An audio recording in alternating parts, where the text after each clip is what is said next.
And we're back. Welcome to No Direction Beyond, your Starfinder news, reviews, and interviews podcast. I'm Alexander Agunas, No Direction's everyman gamer, and I'm joined by the two most intrepid Starfinders this side of the galaxy, James Ballard and Vanessa Hoskins. Hey, it's been a while, hasn't it? We took off last month. It was a very hard month for all of us. With a lot of the allegations, as those of you who are watching live can see. There was a lot going on. Yeah. We've got our support for what ultimately happened. We have like a bunch of No Direction Prime episodes you can watch about, the union being formed and a lot of the stuff that happened. So we're not going to dwell too much on it right now, but we're happy to be back and we missed all y'all. Yeah. All right. So talking about things that we kind of missed, a new book came out. We didn't miss that. We talked about the nanosite in Tech Revolution, but I feel like the other really big draw of that book was absolutely Pop Stars of Pop Stars. Yeah, right. Pop Stars absolutely. of the internet. Right, dude. Have you seen Skitter Clippy? No. Oh my gosh, Skitter Clippy. That's right. I mean, that's not his actual name, but that's what I'm calling him. He's like a Skittermander AI program that pops up as like a useful, helpful thing when you're like doing stuff. It looks like you're trying to hack the infosphere. and like the art it uses is like, not only did they like do the Skittermander in like this cute little pirate outfit who goes like, "Yar, mateys, you need a helping hand," or whatever, but like they did it in a cartoon style. Like it's the first like legit cartoon in a Pathfinder book I've ever seen. I love it. Obviously, we're going to spend the entire episode talking about Skitter Clippy. Well, yeah, because Skitter Clippy is like, "Hey, it looks like you're trying to pilot a mech. Would you like assistance?" And you're like, "Yes, I would." Wait, rewind that. Why would we be piloting mechs? There are no mechs in Starfinder. There are mechs in Starfinder. You just really? have to go. Book? Yeah, you have to go to the Outer Rim and find the clans. Oh, I'm sorry, that's the wrong mech game. Wrong mech game. There's probably some clans on some rings. I'm sure. If there wasn't, then why are we playing this game? But we're going to talk about mechs today because mechs is like the really big new rule system that got introduced in Starfinder Tech Revolution. And I know that the three of us have varying levels of familiarity of it. My opinion, it will become very clear very quickly. I think so why don't we start by talking with our resident mech experts, James and Vanessa. Tell me, what exactly is a mech for those people at home who may not know what we're talking about? Ooh, can I give a bad answer? Okay. Sure. It's a big robot that you pilot. Is that a bad answer though? I don't know. That's the most generic answer I can think of because it's like a basic answer, but it's not like a bad. When you say mech, people get all sorts of different ideas, right? Sometimes people think of like, I don't know, RoboCop 2 with just a big two-legged walker and like a cockpit. And sometimes and that's like very heavy gear and stuff like that. And sometimes people think of like very over-the-top mechs that are the size of several skyscrapers that can fly through space with a laser sword. And they're like, I don't know, which one's a mech? Yeah, what's the answer? It's a giant thing that you pilot to beat somebody that's vaguely humanoid. Yeah, I accept that. Yeah, sure. Humanoid's kind of the operative there because if it's a spaceship, that's not a mech. So by that are the lions that make up Voltron mechs. Oh, you went there. I did instantly. Wait, does that make Zoids mechs? Or no, those are just robot animals. Because I mean, like, I think we'd agree that the Transformers and Transformers Beast Wars are not mechs because they're ordinarily sized and sapient. But I feel like the Zords in the first Power Ranger Megazord, even before they combine into the Megazord, are definitely mechs, right? So if you have a mech that's shaped like an animal, it's still a mech. Yeah, I think it just has to be a thing that's shaped like a vaguely organic creature.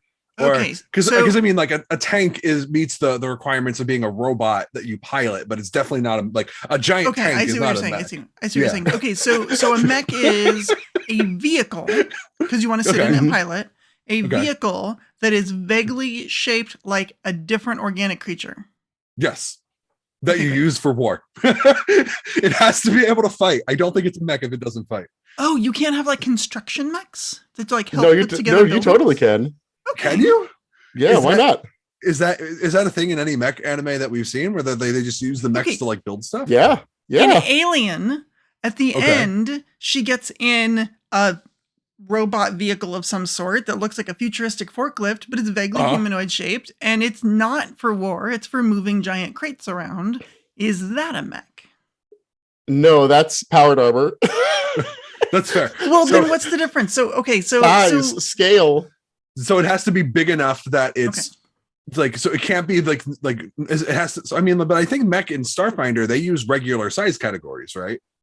Yeah, I think they started huge for the Okay. smallest. would So- you say, how about it's because it's a vehicle, right? It's a vehicle that's at least twice the size of the occupant. Well, Would what that if you be have fair?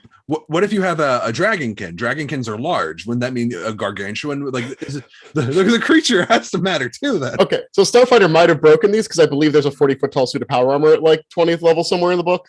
Mhm. So a mech is what you want it to be. okay. So let's Kitsune go. Warlock in chat says a mecha is any limbed machine. Yeah, because like the gun tank from the original Gundam is a mecha, even though it's half tank, half man. So that means that some powered armors are mecha, but they're not mecha. Right, they're mecha, but they don't use the mecha rules. Right. Okay. So maybe then we have to classify in Starfinder terms that like there's a minimum level of power that's needed, because one of the most important parts about the mech rules is that they use the same rules as general creatures, right?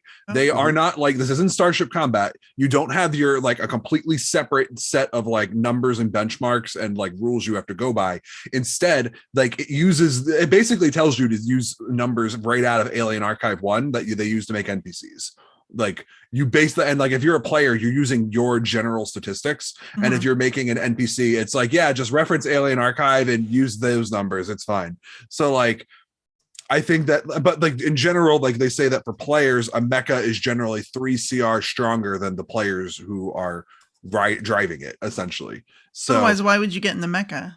right, exactly. There's no Right. point if it's not better than you. Yeah, why would Shinji get in the robot?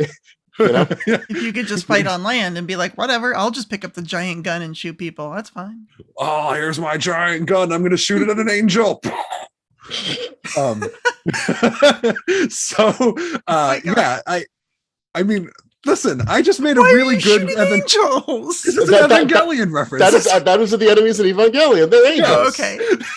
That's literally a classic mecha anime reference. Oh, okay. Yeah. Well, I didn't know. I don't watch that one. That's fair. It's okay. It's fine. It also don't debate Evangelion. It's just dumb. Nobody wins. Everybody's interpretation is different. It's like a Rorschach test.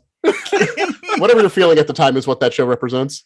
I've heard that it doesn't age well. Like you have to watch it when you're formative, or it's not great. It doesn't. Back to Mech and Starfinder, places that matter. Okay, so you said they don't run like Starship combats, right? They run don't. like regular combat. Then how are they different than power armor? So the big difference is the types of actions and abilities that you have. Mecha have their own set of like rules, but they use like standard actions. They use swift actions. They use move, full. Like it's the same basic rules that players are using, but in general, you want to use those actions to activate the mech special abilities rather than do your own stuff. If you're in power armor, you're just picking up your gun and using your class features because the armor is really only there to protect you and to augment you. The mech gives you stuff to do. Does that make sense? Okay. Stuff you couldn't do otherwise. Yes. like turn your spell slots into power and then wreck people with the power. It's great. I love, oh my gosh. I shouldn't already say that I love this system, but I love this system. It's so good. So sell me on it. Like, okay, so here we are playing a Starfinder game and I'm in love with my character and they're super cool because Yava's a super awesome punch girl who just wrecks things. Why do I want to get myself in a mech? Like, what's the impetus for doing that? You can have a punch girl robot. Go on. So when you're building your mecha, right, you get to fully customize the weapons that you have, and it's less complicated than building a starship, but it has enough depth that it is meaningful and fun. And I know you were about to say, "Thank God," am I right? I mean, I love, I don't know if you know this about me, but the other thing I love besides punch girls is vehicles. I love customizing starships, customizing vehicles. That is the thing I love doing. If art wasn't so darn expensive, you would see 1,000 starships on like Infinite right now, written by me because I just made a bunch of starships and put them out there. But you know, art. So when you build a mech, you have a frame that's like, it determines your size and a lot of the base statistics of your mech. And a lot of frames have a unique ability that they can access to. Your mech has a power core. Basically, there are 3 or 4 different ways of generating power, and they could be summarized as you start with a lot of power and regenerate it slowly, or you start with a little bit of power and regenerate it quickly, or you start with an average amount of power and have an average regeneration speed. Like, it's basically how much do you start with and how much do you get per turn. So if you want to front load a Nova in the first round of combat, then you would take the engine that starts you with a bunch of power. And if you know that you're going to be in a prolonged fight, you would take one that starts you maybe with a little bit, but builds up quickly over time so that you always have power as the fight goes on. You also get to customize your lower limbs, which is like your legs or your general like locomotive waist down part of your mech. And then your upper limbs are like your arms. And all of those have special abilities that they give the mech as well.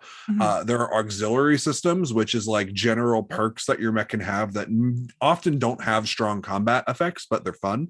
And then upgrades that can improve your mech. And then, of course, the most important part of the mech, the weapons. And there are tons of weapons, and they're all great.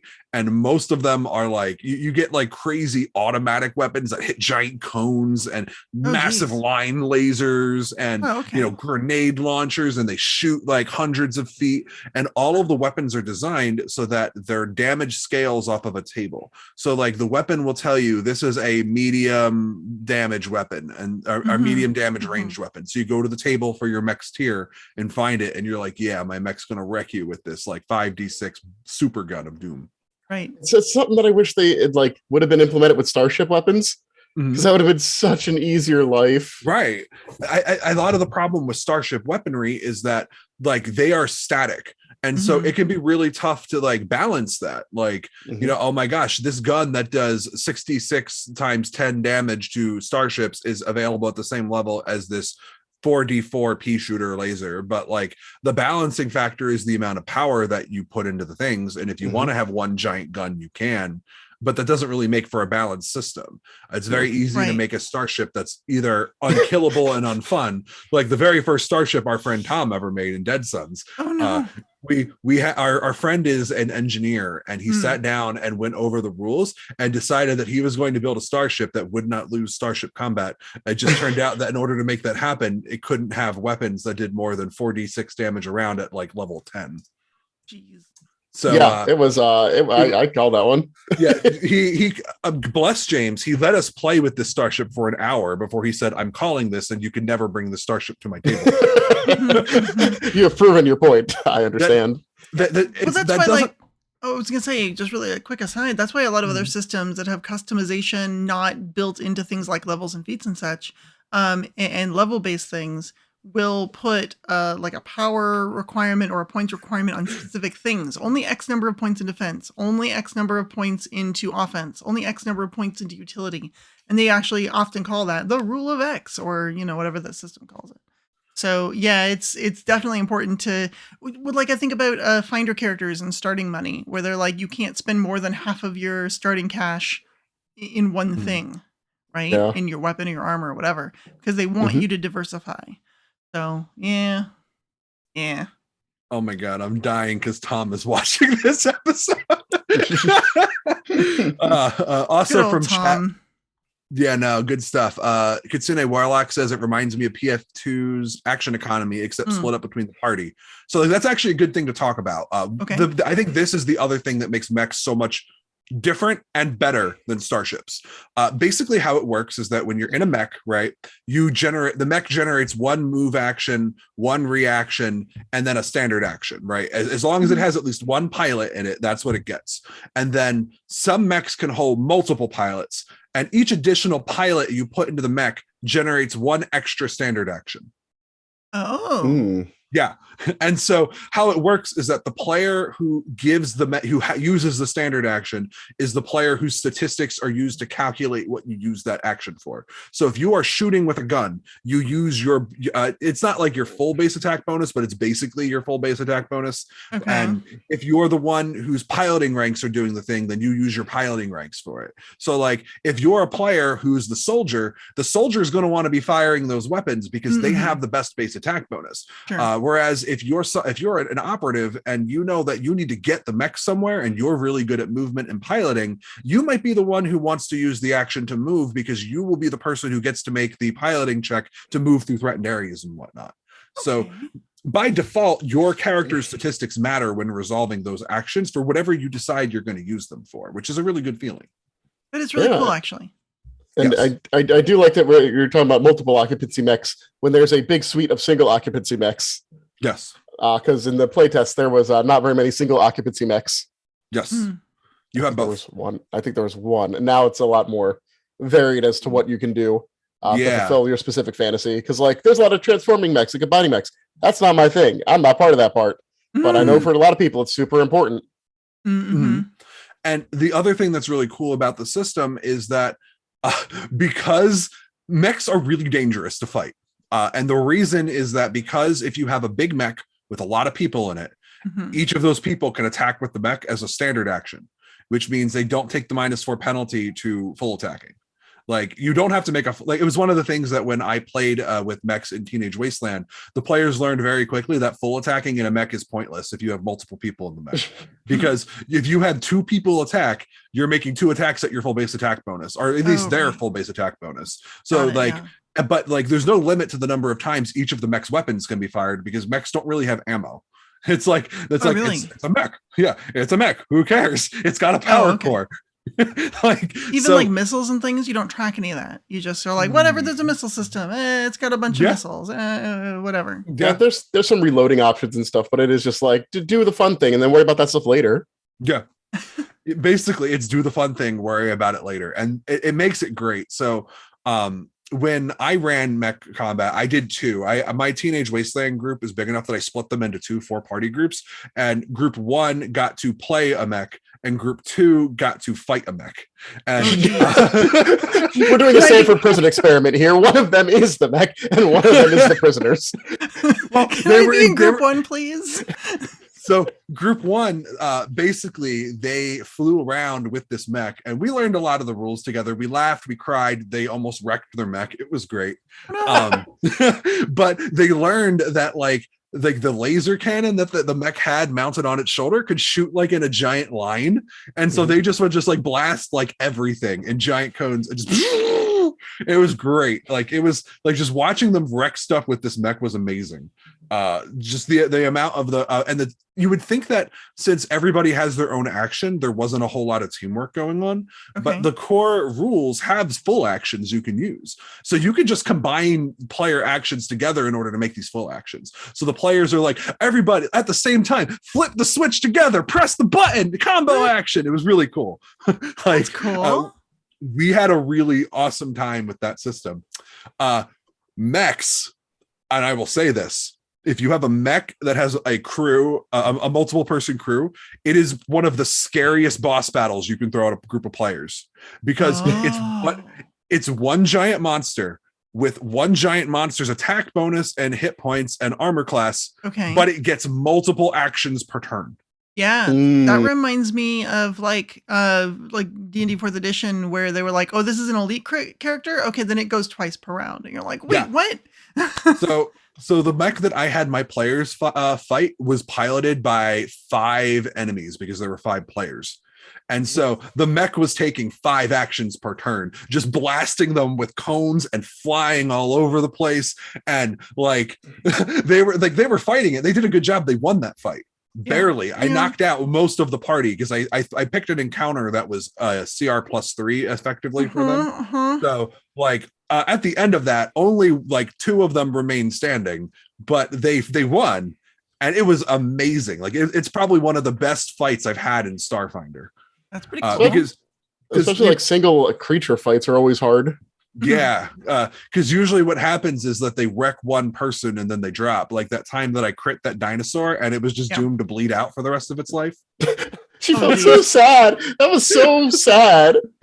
Listen, it's not my fault that I rolled a nat 20 and she took bleed damage and couldn't use the medicine skill to heal it. Because they're a dinosaur and they don't understand medicine. Yes, I understand. I'm just bleeding. I don't get it.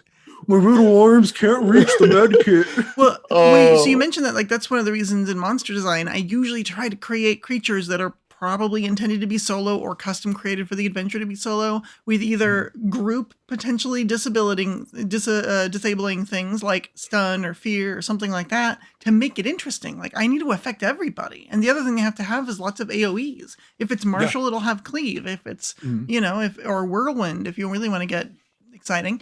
And then if it's a spellcaster, you're going to have big bombs going off, big fireballs and stuff. So in Starfinder, same thing. You're going to give someone grenades. You're going to give someone, like you're saying, weapons that can hit multiple creatures. But this is cool because you don't have to do that. You can say, well, there's 5 people in this mech and it's all single target weapons. You just build a terrifying mech with the rules and make sure that its effective CR is high enough, and you just kill them. It's great. But don't kill them. I mean, you should try. If you don't try, they don't respect and you. Fail. They should learn to survive. They should just be better at playing the game. I don't know what their problem is. So I will say that the group that I threw the mech at up until that point was convinced that they did not need a healer in Starfinder for combat, because they were 2 Solarians, and an operative, and then like a couple of NPC allies who could help them. And they were like, yeah, we don't need it. We don't need the healer. They specifically chose not to bring the healer on this mission. The next mission, they were like, all right, can we have that envoy with their stamina boost ability, please? Good stuff. You need something. Starfinder is generally pretty friendly to a group without a healer, but you need to prepare for that. If you're going to throw mechs at your players, you absolutely do. So that's not too much damage to buff out that quickly. Oh my god, it's so much. So question, if we're playing in a game, let's say, and we're like, mechs weren't designed for this adventure path or whatever, and we really want it. And you're the GM and your players are like, we want to have a mech. We want to buy a mech. We want to own a mech and run around this adventure with it. How much is it going to destroy that AP? How much do you have to adapt it to make mechs work in your game? So I think that the first rule of mechs is that if you have a mech, then they have a mech. Okay. I think that's just, it's like when you sunder players. Like if your player is going to bring a sunder build against you, they should expect to have their shit sundered back. That's just how life works. If you're gonna play that option, then you get it. So if you want mechs, expect to fight mechs. And I think that for a fantasy, that's really cool. I also think that one of the easiest ways to get around that whole idea is to say, hey, that mech is a colossal robot. You can't bring that into this dungeon. And then so this is a Wendy's, you're gonna need to leave that in the parking lot. Right. And there are places where bringing a mech. So this is actually one of the places where Starfinder is great, because it's a future setting with futuristic and rules and regulations. Like there are we have a society. We have a society here. And so if you make your bad guys into the underground gang that's hanging out in the lower decks of Absalom Station, that mech isn't going to fit there. And if they did, you can bet the stewards would not be happy about you flying a mech around in Absalom causing untold damage. So go ahead. I was going to say, you've given us reasons, I think, to say no as a GM. Yeah. What are the reasons to say yes? Because it's dope. Dope. Listen, I don't think there needs to be another reason. It is fun. It is amazing. It's gameplay that changes up the general flow of combat, the tactics that players are engaging in by giving them an entirely new set of abilities that don't feel divorced from what their players are doing. Okay. One of the things that mechs do, in my experience, and I know that you played a little bit of them during the playtest, James, so you can tell me if you had this as well. I found that the act of saying I give up my action to give my action to the mech was enough to get my players invested that they were doing the thing. Okay. Yeah, I didn't have that problem. That's fair. I know that a lot of people don't like Starship Combat because they don't feel like their character is directly engaged in what the Starship is doing. Right. And at least this was it made it seem like there was a transaction rather than just I exist in this chair. The Starship can do the thing now because I am. In the Starship, there's one or two people that actually know the rules, and then they just spend that entire time yelling at other people that it's your turn to do the thing in the thing that you're at, because that person just doesn't know where the action is. Yeah. Right, yeah. Well, so one of the things that I was thinking about was we had a game where we were escorting some cargo, right? We did that a few times in this game.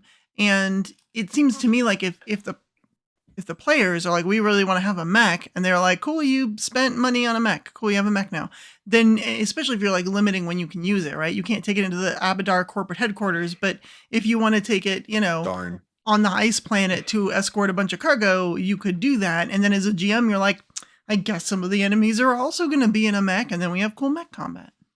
Yeah, there's specifically in running Dead Zones, there's places that mechs would fit in and be very interesting encounters, especially towards the end, because you do end up going through the basic plot of it is you're finding a super weapon from an advanced civilization. Okay. What difference does it make that there's something like a mech there? It doesn't change the narrative, but it still gives the idea that you're dealing with an advanced civilization and not just one at your tech level that did a good thing once. Right. I agree completely. I would have loved to see you guys in a mech. I would have beaten you guys down. Oh my gosh, you would have. You know way more about mechs than we do. Like, you would have been like, here is your mech. It's a pea shooter. Here's my mech. It's a corpse fleet ballistic cannon of doom. So there's a question in chat from Heroic Failure. What's the closest thing to a mech in first edition? That would be the apparatus of the crab. Apparatus of the crab.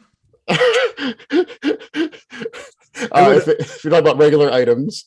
So, but I mean, like, here's the thing with this, though. Tell me if you agree, because you both have read the rules in varying amounts of detail. I don't think that the way the mech combat rules are worked, that they would be broken in Pathfinder First Edition. I mean, I'm not sure. Go ahead, Vanessa. Well, I was going to say a system's a system, though, right? And Starfinder in general is accounting for all of the same things that First Edition is, which includes magic. Like, that would be the one wild card, but since Starfinder has magic in it, you're already asking the question, well, can you cast spells outside of a mech? Which is a good question. Can I cast spells outside of a mech? Yes, you can. Cool. You don't have to give your action to the mech. Like, got it. Nothing in the rules say you got to do it. Right. You can do whatever you want. But so you're just like hanging out, working one of the arms or something, and then the weapon gets blown off. Who knows? And you're like, you know what? That's fine. I'm just gonna cast Ghost Ship on you and drop a big derelict ship on your head. All right, that's cool. Mm-hmm. Yeah, exactly. It's a bit different because there's action economy, especially when you get to higher levels. Like, are you going to be surrendering your standard and then quickening, innervating things too? Like, I feel like the fact that magic is just stronger in Pathfinder 1 as opposed to Starfinder does make a difference. Makes that. Yeah, you might even just not want to be a wizard in a mech. And I think that one of the big things too with 1E and when you're talking about mechs is in Starfinder, your full action consumes your swift action, and that's not true in Pathfinder First Edition. Like that, there's a basic difference in action economy. That's true. Like, I would say that if you were going to have it in First Edition, you would have to have a rule that says you give up all your actions for the round to give your action to the mech. I think that's probably, but I mean, that's neither here nor there. We are the Starfinder News, Reviews, and Interviews podcast, but it's a fun thought experiment. Well, yeah, no, I think it's a fun thought experiment, and it also kind of just goes to show how flexible the mech system is, and because it is so in line with what you already know as a player, it's really easy to pick up rather than having to learn a whole new thing. Now reverse that and say, how do you take Starship Combat to Pathfinder 1? You just shoot yourself in the head, right? Is that just how you do it? I had an idea for that for sailing ship combat. It just would have been more restrictive because sailing ships don't turn very fast. I would love to hear it because after GMing Skulls and Shackles, I hate boats. Down with boats. Oh, yeah, no, the Skulls and Shackles rules were weird. You could do it, but there's certain things like you probably don't have a lot of weapons on the front. They would all be on your port and starboard. That way you have that, we're going to pull up next to him and blast him with the cannons. Your characters aren't want to take siege weapon feats ever. So good luck using any of those weapons. I mean, aren't you glad in Starfinder that everybody just learns how to use siege weapons as part of their basic class training? Yeah, it turns out a gun is just a gun, even if it's bigger. You just pull a trigger and it does a thing. Oh my goodness. It may be big gun, but it is gun. It is gun. That's right. I know. It's point and click. It's all point and click. I know how to sling the big gun, says the gunslinger Camilla. Yeah, so yeah, it is neat that it's something that could be transferred, but I think it does exist in a role in Starfinder better than Pathfinder 1, although once again there are some examples. Definitely. Yeah. I also think that mechs are really good in any single game where you want to have a big large scale fight, but for whatever reason, you don't want to use Starship Combat because I feel like you get the same fun, but less grinding. Like I'm gonna go ahead out and say this. I think we need a Starships Reforged or Starships Unchained from Paizo that just takes Starship Combat and makes it use these rules. Like they are so much more intuitive. They feel like they're part of the game. They're a lot more fun. All right, so you've said this, but I want to know, like, yeah, tell me. You love Ask these me the mechs. question. You love mech combat. Which mech Yeah. that is in the book is your favorite? I honestly, all of the Aeon Empire mechs are really cool looking. I love all of them, even though they're basically Ooh. fashy. But you know, like True. they're Yeah, look at super that! cool. Look at that big green giant with the awesome sword. Right? Yeah, no, he's amazing. He's great. He's like Iron Giant, but you know, a Nazi. Which Am I not allowed to say that word? the mech No. doesn't have a political affiliation. Okay, it's just a mech. It's Hmm. fine. You know what? You could say that, but I don't think you'd say that about a flag. Yeah, but I don't drive a flag. That's fair. Okay, yeah. All right, James, what's your favorite mech in here? My favorite one is the Steward one. Is that the Stewards? It's like gold and blue and yellow. It looks like Liberty Prime. Oh, It yeah, does. Well, that's the robot from Fallout, right? The one that Yeah. marches down. With the big freaking wings and yeah. stuff? Red is better dead than red. You know, I love that one. Yeah, it looks like Liberty Prime. I'm down with it. Oh wait, pretty. so does that mean that a mech can be sapient? It can be sentient and programmed and still be a mech? I think that's just a person at that point, right? I don't know. It depends if they're sapient. Like They're sentient and really- sapient aren't the same thing. Really It's tall pedantic. person. It's It's pedantic. pedantic. It is pedantic. Yeah, is the Iron Giant a mecha or a person? It's probably a person, right? Yeah, he's sapient. Yeah. He's sentient and sapient. Yeah, Fallout is a weird universe. I don't know. I don't know It's where a to put it. weird universe. I mean that.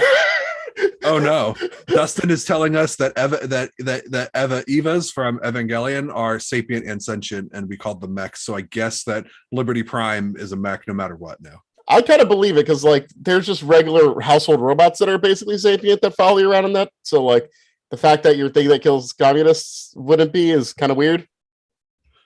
And it's true. Killing communists does make it cooler. My Yeah, but I favorite mean, like- one. Oh, I'm sorry. Go ahead. No, go ahead. I was gonna say my favorite mech is this yellow one that's in like the big list of mechs. If you're looking, it's on page 100. It's got like fire on its hand and such. I think it looks really neat.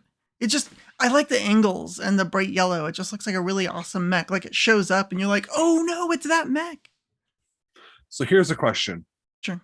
Is a bone mech made by an Eoxian mech engineer a mech or an undead? Why not both? They both die when they hit 0 hit points, right? That's true. That's fair. I accept this answer. It's a good answer. Those ones Yeah. are High called the quality. Faded Ossuary and the Crypt Behemoth, and it says that they're like big, but it doesn't say anything about being undead. So I don't think they're undead. I think they're just mechs made out of, colossal sized bones or something. Gotcha. They're very big flesh golems. Kind Oh, of. bone golems. Yeah. Oh my god, the fossil golems, the one that just wrap you up in their body cages. Yeah. Yeah, the Xenomorph mech is also very good. They Oh, give the good big examples. tree. Mhm. Yeah. Hold on. I got to pull this one up for folks who are joining us live. This is a good time to remind everyone that we are live on Twitch on Wednesdays at 9 o'clock Eastern time. And we're a lot of fun to hang out with because we have cool visuals. And my hair looks great. We do. Can't confirm both. Our visuals are great, and V's hair is greater. It's good stuff. Yeah, they did a very good job of just like giving you what different ideas of mechs can be if you really only think one way. Like every highlight that they give is different enough to kind of get a sense of where you would be going with like your major players in the Starfighter universe. Definitely. Like just looking at that Vescarium one, it looks like like you see it in like the Junkers offshoot adventure, but it also looks like the scrap mech from Pacific Rim 2. Oh, Like yeah, just that homespun. We're gonna fight in an arena, and loser's gonna buy beer and maybe explode. Good stuff. That adventure, by the way, has some of like the craziest, zaniest, and most fun Starfinder art I've ever seen. Like, it's great. I love that adventures art. Junker's Delight. Good stuff. Yeah, I mean, art is probably what sells mechs the most in your system, right? Because like you can imagine all of it all you want and to get as many components as you want and make numerically something important. But if it's not something that resonates, like it's just like people have a hard time resonating, I think, with ships. Like it's because they're so big and impersonal and shared. Sure. Maybe it is the fact that mechs are inherently small crewed, and you know, people like movies like Top Gun more than they do like Master and Commander. You know what I mean? Right. Not perfect analogies, but no, I understand what you're saying. And as a player, you want to have ownership of the thing, right? This is my mech. This is my ship. This is my thing that I get to do. And then you have, I think, more investment in it because, especially if you're able to customize it, you're like, well, I want this little fast mech that does, you know, ECM stuff and messes with their sensors or something. And someone else is like, well, I want the big mech with a giant hammer. And you're like, all right, fine. And someone else is like, I just want guns. Lots of guns. I just want guns. All of them. There you go. Please. And so I think, I don't know. I like the idea of everyone gets in one big mech and does some cool stuff. That idea is pretty cool. But I know if it was me playing it, I would want my own. I would want to be like, all right, we're doing a mech Starfinder game, and everyone gets max ranks in piloting, so we don't have to worry about that. And you know, for free. And then just everyone gets a mech. Like go build one. Yeah, So, if there's where me and Alex are playing through Attack of the Swarm, that would be a great place to put mechs in. You're fighting either giant bugs, or since a lot of the weapons for the mechs have blast templates or line templates, you get to feel like an OG, just absolutely controlling a battlefield until something big enough to knock you off that horse will. actually, It's almost a shame that it's almost a shame it was written after, or you know, this book was written after Attack of the Swarm. Right. Yeah, I agree 100%. The biggest, I feel like it's going to be one of those things where, you know, years down the line, someone is going to say, wow, why didn't Attack the Swarm use the mech rules? That's a wasted opportunity. And then it's like, well, they didn't exist. Like, you already have the template in Warhammer 40K where you have either knights or titans going up against bio titans in the Tyranid. Like it's not an unknown space. It's not an unknown sphere. And it's something that people within the sci-fi genre go, yeah, that's a thing you do. You definitely just throw a bigger mech at a bunch of things instead of just nuking it from orbit, you know? Right. Why nuke from orbit when you can nuke up close and personal? Yeah, well, yeah, definitely. Attack the Swarm to Swarmier. It's like in Fallout when you have the mini nuke and then you kill yourself because you irradiated your body.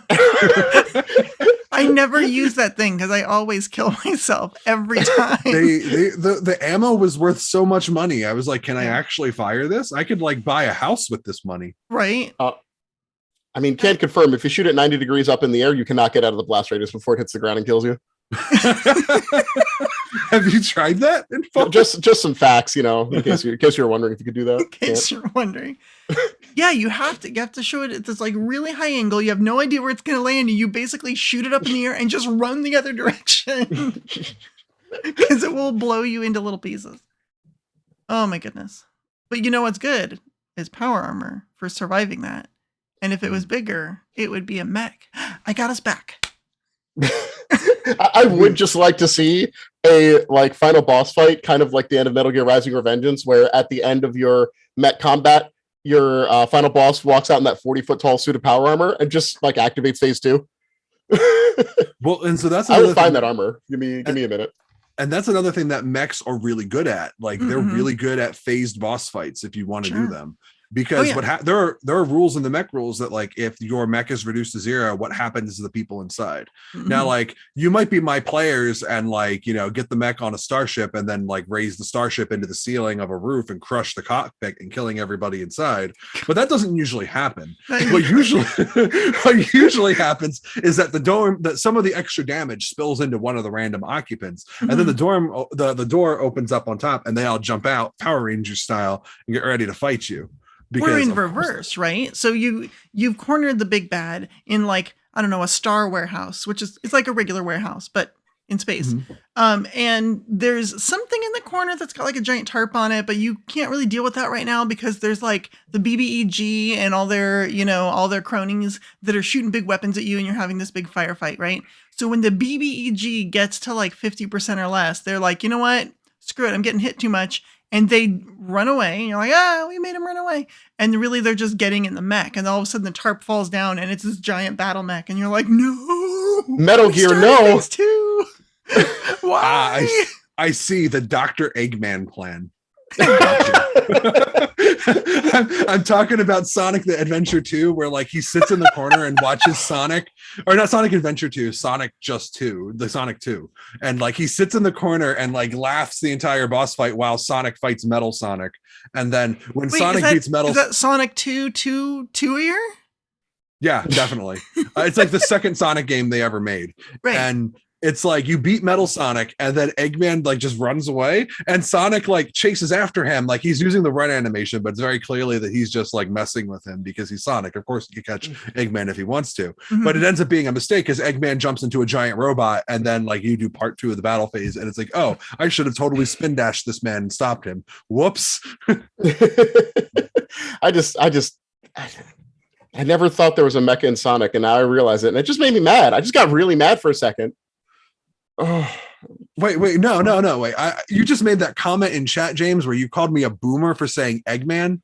Yeah. Like, no, Eggman is the newer version. That's right. I'm backwards. I'm the boomer. See, I don't understand terminology. Help me. I'm dying here. You could call me a Zoomer, and that might work. Oh God. It's out there on the internet forever. I've been exposed. All right, so we've talked about how mech combat is awesome, right? It's easy to learn. You can do it cooperatively in one big mech. You can each have your own. It's super cool. You can just make all your players fight an enemy in mech so that they weep forever. It's great. I recommend highly. Cool. You can build Chef's your own kiss. mechs. They're all customizable. And in your opinions, lots of options, right? Very cool.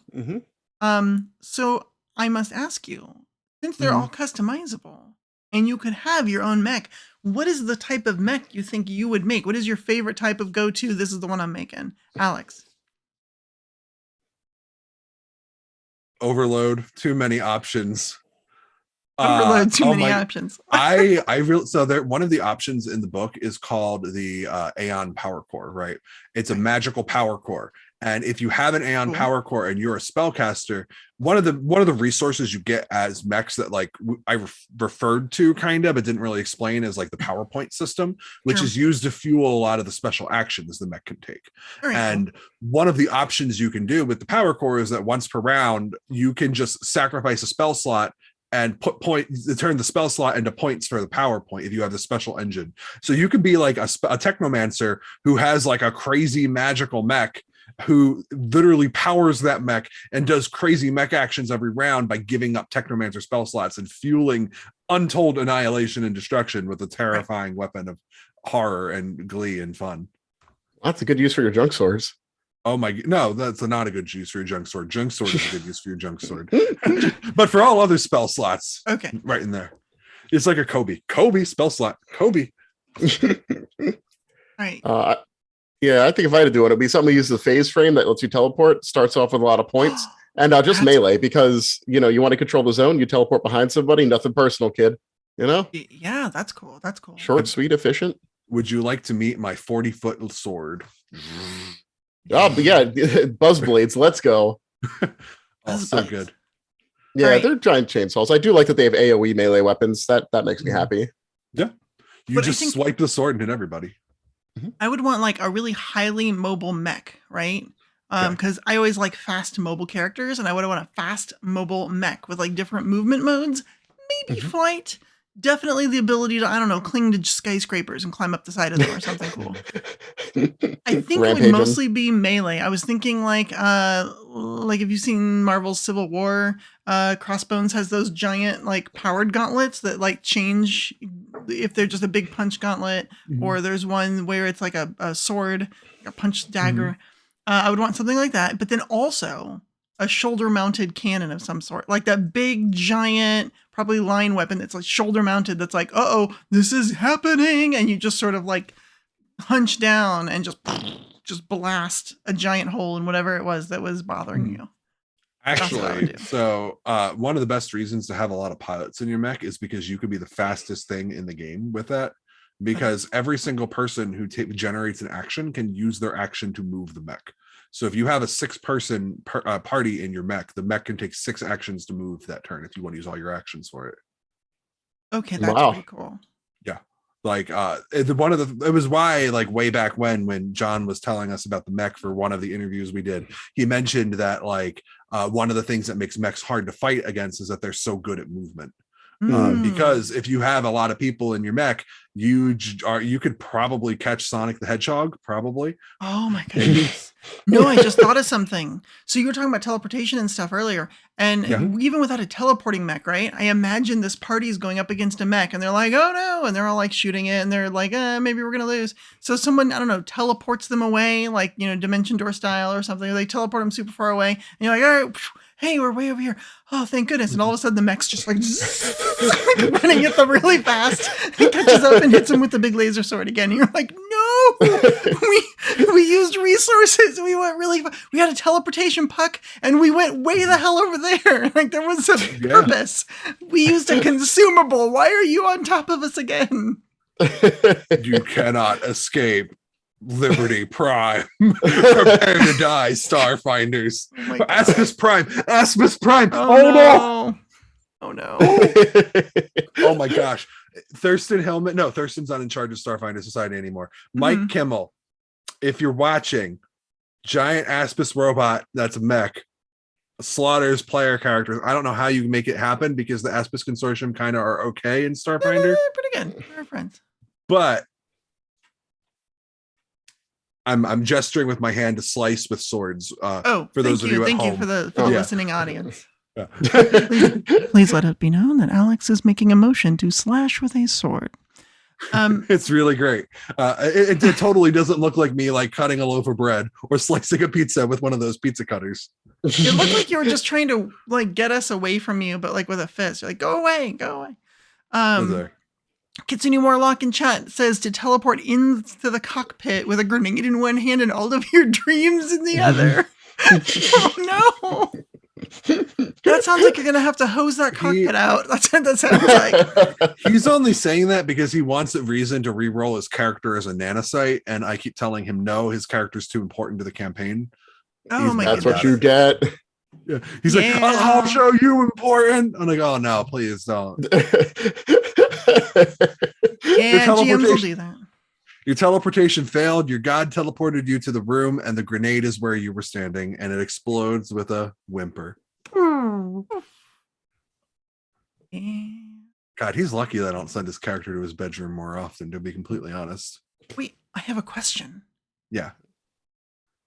So there's mech combat, but could you grow yourself large enough to like have like hand-to-hand combat with a mech? You would ask that. I want Yava to get such a powerful and large spell that a mech shows up and she's like, I'm gonna punch it, and someone just like Asai casts a spell on her and she just gets like the size of a building and is like, yeah, and then she starts punching a mech. Hopefully we meet some freelancers who can submit some like growing spells to Starfinder, because right now it doesn't have any. But if only we knew a couple freelancers who could do that. Yeah, I don't know any freelancers. What's a freelancer? I don't know. I hear they did something with a kobold and a pickaxe though, but that's fine. I did not know this.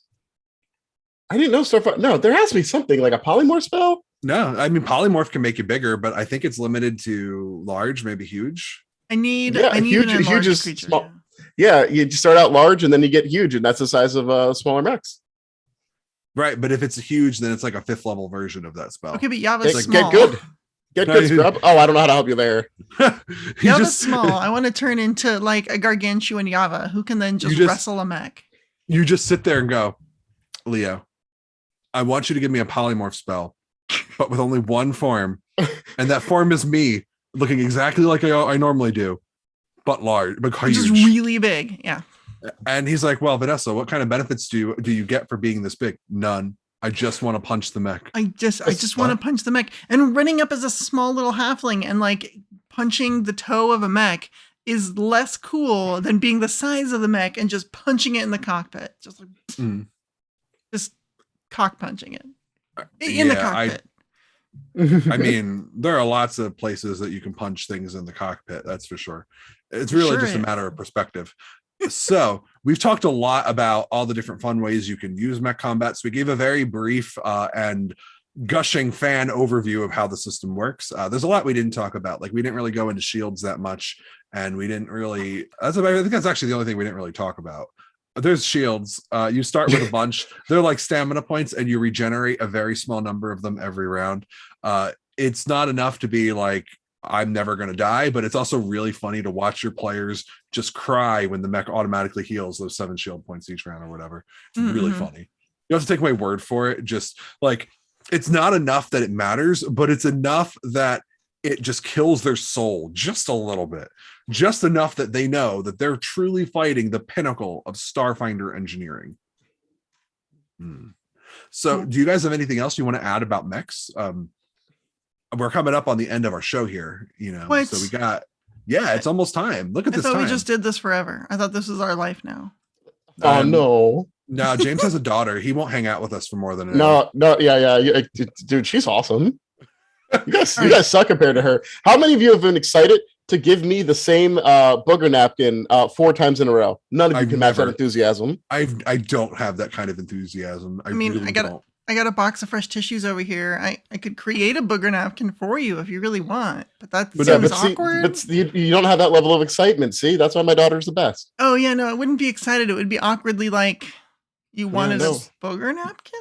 No, my daughter's proud of it. She's like, This is why you've gotten sick like 3 times in the past 4 weeks. It might be true. Dude, she just brings them home. She can't help it. she can. She just chooses. She willingly chooses to give you the booger napkin filled with germs. Oh my god! I mean, she does toddler things. I can't. Exactly. I can't offend her culture. Oh no! That's like a toddler blood oath. Oh my gosh! All right. So glancing at chat a little bit before we wrap up, Cryptwalker76 wants to confirm that the huge power armor we're talking about is the War Master's harness. Very cool. And then we have a lot of people talking about their favorite anime mecha waifus. It looks like we've got it's Cherno Alpha. Pacific Rim, the Russian robot, the one that just has an arm and goes slow and just punches things. I don't judge. Mine. I mean, if I had to name a mecha waifu, it would be the one that killed the dude who everybody hates in Iron Blooded Orphans, the crushing one. You know what I'm talking about? Oh, Gushan Remake Full City. That's a cool mech. I want to get that figure one day. Not only is that cool, but that mech killed the most annoying character in that anime. It did. Literally everything that happened in season 2 is that man's fault, and he deserved that fate. I will die on that hill. No spoilers. No spoilers. It's fine. I did okay. That's not super spoilery. No, you're good. All right. Kitsune Warlock is trying to get me to plug my advanced occult guide because it has size changing spells in it. So I guess if you wanted to use my book to get big and you got Leo to say okay, like you could use that book. And then Kitsune Warlock also wants to use the mech rules to play a nanite piloting his nanocyte character. Oh my gosh. I mean, I basically did that to the Teenage Wasteland players. One of the players has a powered armor suit, and I shrunk them to the size of ants, made them refit that powered armor into a mecha, and then they drove the player's powered armor around an ordinary sized place and used it as a mecha to beat the crap out of everything. It was great. It was real. When Kitsune Warlock said earlier, we killed so many rats. They were just rats living on that starship that they got to practice the automatic weapons against. Those swarms died really fast. Numbat is asking us if we're going to be in Private Sanctum after this. Are we going to be in Private Sanctum after Absolutely. For some indeterminate amount of time, we will be in the Private Sanctum that is on the No Direction Network's Discord server. Patrons of our network can meet us after the show and chat with us one-on-one if they want. So Absolutely. You should definitely go do that if you are a patron. Absolutely, because we love hanging out with our fans, and we love that you let us come here every once a month on No Direction and just sit here and gush about Starfinder. Nothing makes me happier than to sit here and tell you why mecha are amazing in this game. So with that wonderful ending, thanks for joining us for episode 63, right? 63 of Starfinder. 63, yes. Yeah, we're doing pretty good. Next episode is going to be a square. I'm very excited. That's true. It will be a square. We're not squares though, and neither are you for watching this show. So until next time, go beyond with No Direction.